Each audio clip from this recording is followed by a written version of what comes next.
assim como Maria, escolhemos a melhor parte.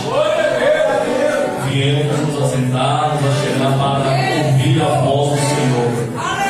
Abra os vossos livros do Evangelho de João capítulo 14, a partir do verso 15. Glória a Deus. João capítulo 14, a partir do verso 15.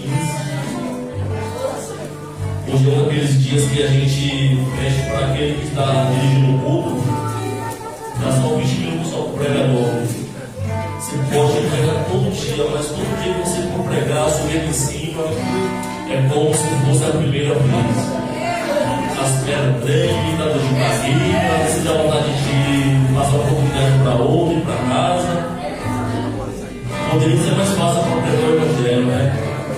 Mas ele nos escolheu, né? Jesus nos escolheu para isso fazermos. E faço com amor. Eu amo ministrar a palavra. Mas tem dia que você estuda e não vem a revelação da mensagem.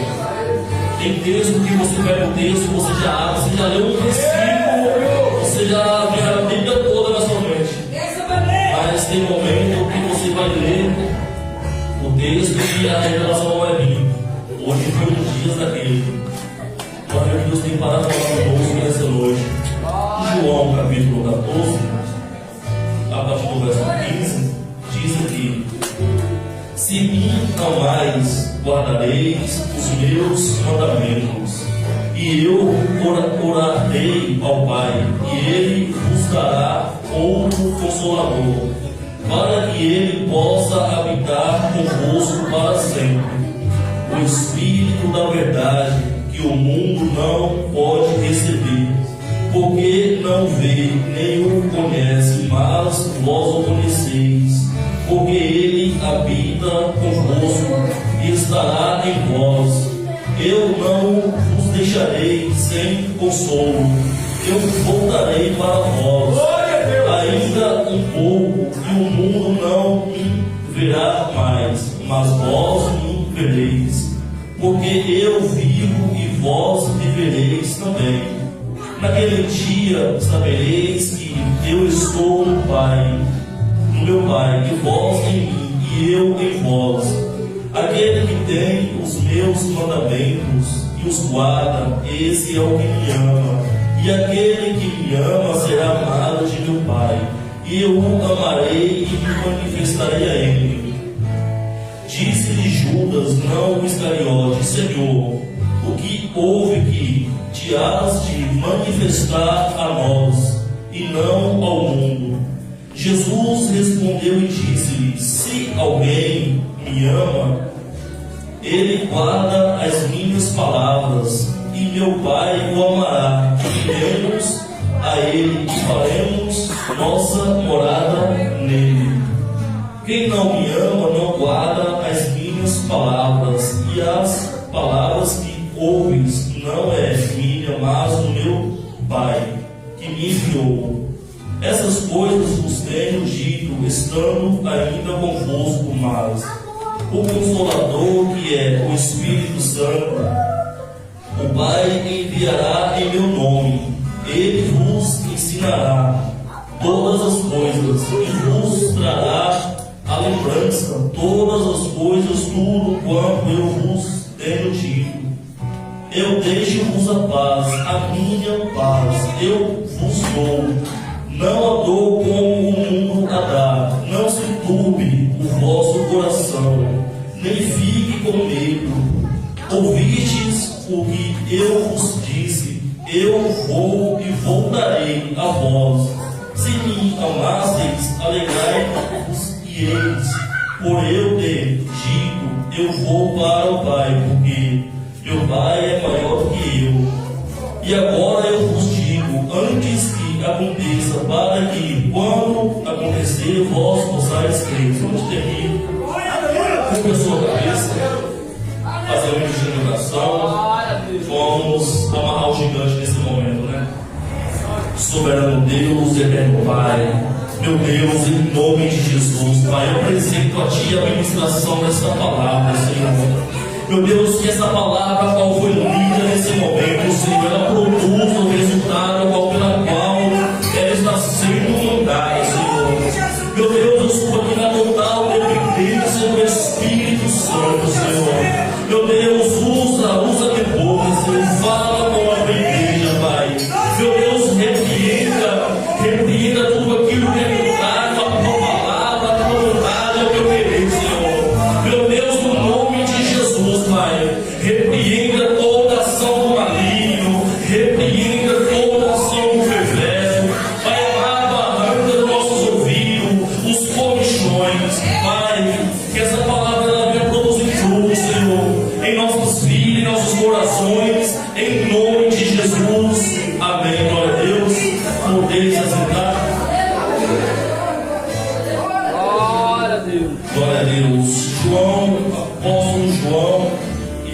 Tiago, filho de Zebedeu, aonde Jesus os vai habilitar como filhos do trovão. João ele vai escrever 5 textos da Bíblia, 5 livros da Bíblia, 3 epístolas, o Evangelho e o livro de Apocalipse. Segundo os historiadores biblistas, João ele vai escrever esse livro, esse Evangelho, mais ou menos por volta do ano 90 depois de Cristo. João lá em Éfeso vai escrever esse livro, segundo os historiadores. E João vai trazer algo muito importante nesse texto, para mim é um dos textos mais importantes da Bíblia. Esse texto ele é rico em conhecimento, em ensinamento, e 2 coisas vai chamar a atenção nesse texto. Jesus ele se despedindo do seu discípulo e trazendo ao discípulo uma promessa. Ele vai falar com o discípulo em um tom de despedida por aquilo que brevemente ia acontecer. E no momento ao qual ele vai dizer isso para o seu discípulo, eles vão ficar tristes, eles vão se entristecer. Jesus vai falar: não se turbe o vosso coração, crede em Deus e crede também em mim, pois na casa do meu Pai há muitas moradas. Então Jesus ele já começa a preparar o discípulo para quando ele for morto e ressuscitar e subir para a glória, o discípulo ia ficar sozinho, sem a presença física de Jesus. Então ele vai preparar o seu discípulo para quando esse momento acontecer, o discípulo não ficar triste. Mas no momento que Jesus ele vai dizer isso para o discípulo vai ficar triste, ele vai se entristecer. Imagina você, talvez a geração do ano 2000 para cá, não sei, mas quem é antes do ano 2000, porque do ano 2000 para cá a gente vive uma era tecnológica onde tudo é por meio das redes sociais. Mas antes do ano 2000, que não havia celular, a gente se comunicava frente a frente, tete a tete, a gente tinha essa comunhão. E quem nasceu no interior brincava bastante, ia ter com os amigos, chovia, ficava escorregando, né? Naquele barro, ia tomar banho no rio, o rio se enchia, chega, tomar banho, jogar bola, se divertir. E quando crescia, cada um tomava o rumo da sua vida.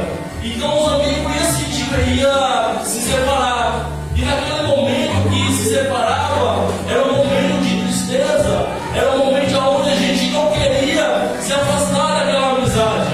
Então Jesus, fazendo um paralelo, comparando para que a gente possa entender, foi mais ou menos isso que aconteceu com o discípulo. O discípulo ele não queria ficar sem a presença física de Jesus. Mas Jesus ele vai falar: vou enviar outro na mesma igualdade. Vou enviar o Consolador. Não vos deixarei só. Eu vou para o Pai, vou preparar lugar e voltarei outra vez e vos levarei para aqui mesmo.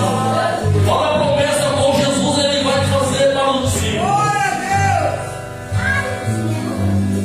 Estamos com uma campanha na busca do Espírito Santo. E eu pensei qual mensagem, veio essa mensagem na minha mente. Mas antes de entrar nessa mensagem da busca do Espírito Santo, a gente vai ver em Lucas capítulo 10, aonde Jesus ele vai enviar 70. Vai enviar 70 discípulos, vai enviar de 2 em 2 para fazer a obra.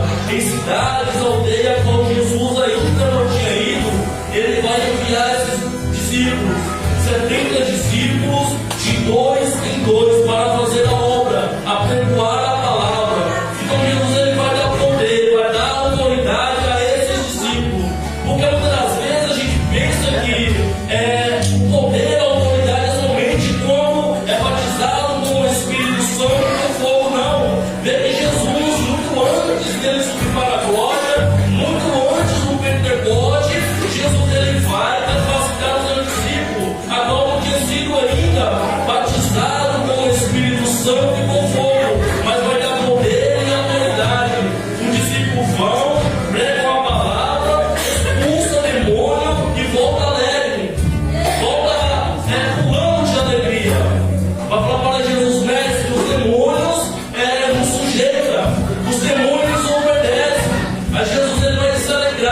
ele vai se alegrar no Espírito, vai agradecer ao Pai, por quê? Porque essas coisas ficam ocultas aos teólogos, aos sábios, aos intelectuais, aos ricos. Então Jesus vai dar às criancinhas, vai dar aos analfabetos esse poder, esse conhecimento e essa autoridade. Porque se fosse somente dado àqueles que eram os intelectuais da época, eles poderiam dizer em sua soberba: nós somos merecedores, nós merecemos, somos ricos, somos intelectuais, somos sábios, então nós somos dignos de receber isso da parte de Deus. Então Jesus, no capítulo 10, acho que no verso 21 de Lucas, ele vai se alegrar no Espírito e agradecer ao Pai, porque isso foi dado às criancinhas, às pessoas analfabetas. Aí no livro de Mateus, capítulo 7, verso 13, ele vai falar aqui acerca da porta estreita, acerca do caminho estreito, acerca do caminho largo, da porta larga. Mas uma coisa que vai me chamar a atenção é no capítulo 18 de Mateus. Jesus ele vai nos dizer que se quisermos entrar no reino, se o teu olho te faz tropeçar, arranca. Se a tua perna, a tua mão te faz tropeçar, arranca. Pois é melhor você entrar sem o olho, sem uma mão, sem a perna no reino, do que ter os dois olhos, as duas pernas e ser lançado no fogo do inferno. Sabe por quê? Jesus falou isso, que muitas pessoas elas não querem abandonar o pecado, elas não querem abandonar a prática do pecado. E para entrar no reino é o que Jesus falou: se me amares verdadeiramente, guardarei os meus mandamentos. E qual foi os mandamentos que Jesus ele nos ensinou? Ele resumiu os 10 mandamentos em 2. Amarás a Deus acima de todas as coisas e amarás o próximo como a ti mesmo. Se me amares, guardarei os meus mandamentos. De 10 ele resume 2. Você tem amado a Deus acima de todas as coisas? Você tem amado o seu próximo como a ti mesmo? Porque muitas das vezes a gente fala que ama o próximo. Muitas das vezes falamos que amamos o próximo, mas na verdade é uma mentira. Na verdade só amamos aquele que nos ama. Na verdade só amamos aquele que nos faz o bem. Aquele que nos critica, aquele que nos persegue e deixamos de amar. E começamos a agir da mesma forma daqueles a qual nos perseguem. Se me amares verdadeiramente, guardarei os meus mandamentos. Se me amares verdadeiramente, guardarei o meu mandamento. Ele foi para o Pai e ele vai enviar outro Consolador. Ele foi para o Pai preparar a morada para que eu e você estejamos lá. Mas é necessário eu e você amar o nosso próximo, amar a Deus acima de todas as coisas. Se eu e você não amar a Deus acima de todas as coisas, é impossível entrar nesse lugar. Se eu e você não amar o próximo como a nós mesmos, é impossível entrar neste lugar. O Evangelho de João também vai citar aqui alguns milagres que não vai ter nos Evangelhos sinóticos, só vai ter somente no Evangelho de João, como a ressurreição de Lázaro, a cura do paralítico no canto de Betesda, a transformação do vinho da água em vinho. Então esses milagres vai ter somente no Evangelho de João. Você não vai encontrar nos Evangelhos sinóticos, Mateus, Marcos e Lucas, somente em João. E João ele vai falar sobre Jesus de uma maneira precisa, de uma maneira concisa, de uma maneira fácil da gente entender o que ele quer passar para mim, passar para você. A gente poder as cartas de Paulo é um pouco difícil da gente entender o que Paulo está querendo dizer. Mas a gente pega o Evangelho de João, ele vai pregar de uma maneira fácil de entender. Palavras mais fáceis de entender. Aonde eu e você, escolhendo a Bíblia, o texto, entendemos de uma forma melhor, de uma maneira melhor. Hoje um culto onde eu e você estamos aqui buscando por esse Consolador, a qual Jesus ele prometeu.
o Pai enviará em meu nome. Ele vos ensinará todas as coisas e vos trará lembrança todas as coisas, tudo quanto eu vos tenho dito. Aleluia! Jesus pregou a mensagem de vida em vida, de cidade em cidade, à beira-mar, no deserto, na montanha. Então Jesus ele trouxe um grande conhecimento, algo que os fariseus naquela época, os estudiosos naquela época, tinham passado desapercebido. Porque a gente pega da Bíblia de Gênesis e Apocalipse, Jesus é o caminho, Jesus ele é o centro da mensagem. Aí Jesus vai falar: eu sou o caminho, a verdade e a vida. Todo aquele que quer ir ao Pai tem que passar por esse caminho. E esse caminho ele é estreito, ele é apertado, porque tem que ter renúncia.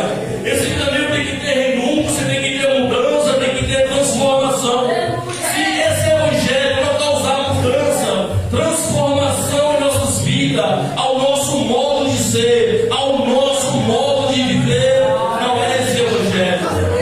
Esse evangelho nos confronta. Esse evangelho confronta a mim, esse evangelho confronta você. A mudança de vida. O mundo ele aceita tudo. O mundo aceita todas as coisas, menos o evangelho. Porque o evangelho traz mudança, traz transformação. O mundo aceita todas as religiões, menos o evangelho. O mundo não aceita o evangelho, porque o evangelho traz mudança de vida. Confronta eu e você a mudar de vida, a largar a nossa vida pecaminosa, os nossos hábitos pecaminosos, aquilo que agrada a carne. O evangelho traz isso em nossas vidas. O caminho é estreito, a porta é estreita, mas é o suficiente para que eu e você, querendo entrar por ele, passe. Ele é estreito, mas é o suficiente para que todos aqueles que herdar a vida eterna entrem por essa porta e andem por esse caminho. Agora o caminho, há um caminho largo, há uma porta larga, e no final é mais estreito. No começo é tudo largo, a porta é larga, ampla, o caminho é largo, o caminho é amplo, mas no final é destruição. Para estar nesse caminho largo, eu posso me prostituir, eu posso me drogar, eu posso estar brigando, eu posso estar farriando, posso fazer tudo aquilo que não agrada a Deus. Eu vou estar por esse caminho, andar por esse caminho. Só não posso ser santo para entrar nesse caminho. Mas o caminho aonde a porta é estreita, aonde o caminho é largo, tenho que ser santo. Se você querer entrar por ele também tem que ser santo. Se eu e você não renunciar à vontade da carne, se eu e você não renunciar às paixões, às concupiscências, tudo aquilo que agrada a carne, não entraremos por esse caminho. Ele é estreito, mas é o suficiente. Ele é estreito, mas ele é o suficiente. E Jesus, ele é esse caminho, essa porta, esse caminho é Jesus. E todo aquele que querer entrar por esse caminho, por essa porta, tem que ter renúncia. Tem que ter renúncia. Porque evangelho é renúncia, evangelho é transformação. Hoje é os pregadores coach, senta, fica sentado, consola, passa a mão no ego do pecador. Não vou citar nome aqui, mas esses pregadores coach, acho que você deve acompanhar em redes sociais e visto as pregações, a pregação que não causa mudança de vida, uma pregação que não confronta você, uma pregação que você está no erro, passa a mão na sua cabeça, no ego do pecador. Jesus ele não nos chamou para pregar esse evangelho. Jesus ele não nos chamou, nós não nos limitamos para o exército de Cristo para pregar esse tipo de evangelho. Porque naquele grande dia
Aonde Jesus for separar os bodes das ovelhas, Ele vai olhar para eles e vão falar, e vai falar: apartai-vos de mim, agora aquele que anda em verdade, aquele que anda em sinceridade, pois vivemos num mundo onde o sistema desse mundo nos faz pecar, onde o sistema desse mundo nos faz fazer aquilo que desagrada a Deus. É mais fácil você fazer, ser contra a vontade de Deus do que ser a favor da vontade de Deus. A por isso que Jesus, lá no Evangelho de Tiago, vai falar, o apóstolo Tiago, o irmão de Jesus falando: sujeitai-vos a Deus, resistir ao diabo e ele fugirá de vós. Para que eu e você sujeite a Deus e resista ao diabo não é fácil. É mais fácil a gente sujeitar o diabo nos dias de hoje, fazer a vontade da carne, fazer aquilo que não agrada a Deus, do que fazer a vontade de Deus. Pois vivemos nos dias do sistema pecaminoso, onde a tecnologia a cada dia avança, o diabo de uma maneira sorrateira tem entrado nos nossos lares, através da mídia, através do celular, através da televisão, através daquilo que você pensa que não tem nada a ver, é onde o inimigo tem agido, tem entrado de uma maneira sorrateira em nossa casa, em nossos lares, nas igrejas. Pois como eu falei aqui outro dia, na nossa oração, na sexta-feira, se não me engano, hoje o diabo ele não precisa tirar as pessoas da igreja, ele não precisa se esforçar para tirar eu e você da igreja. Ele pode entrar, sentar, cultuar, até mesmo pregar, porque falta hoje nas igrejas discernimento de espírito. Tem faltado esses olhos, esse dom que é o discernimento de espírito. Hoje todo mundo quer falar em línguas. Hoje todo mundo quer falar em línguas, quer pular, quer rodar, quer falar em línguas. Aí Paulo vai falar: buscar com diligência pelos melhores dons. Deus chamou uns para apóstolos, outros para profeta. O dom de língua vai ficar mais ou menos em terceiro nessa busca. Mas hoje todo mundo quer falar em línguas. Esquece de buscar o dom da cura, esquece de buscar o dom da fé, esquece de buscar o dom de maravilhas, esquece de buscar o dom de profecia. Mas todo mundo quer falar em línguas. E é o mesmo Espírito que opera tudo isso. O mesmo Espírito que usa um para falar em línguas é o mesmo Espírito que usa outro para profetizar. Imagina se todo mundo na igreja fala em línguas, ninguém profetiza. Imagina se todo mundo profetiza da igreja, mas ninguém tem um discernimento de Espírito. Imagina se todo mundo tem um discernimento de Espíritos, mas ninguém tem um dom da cura. Imagina se todo o corpo fosse mão. Ele vai fazer esse paralelo, essa comparação dos dons. Assim como o corpo tem os membros, e cada membro em nosso corpo é importante, de tal forma que a mesma coisa é os dons espirituais. Os dons espirituais funcionam da mesma forma dos membros em nosso corpo. Se todo o corpo fosse olho, se todo o corpo fosse orelha, como a gente ia ter olfato, como ia ter tato, como a gente ia andar. Então buscai com diligência pelos melhores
consigo.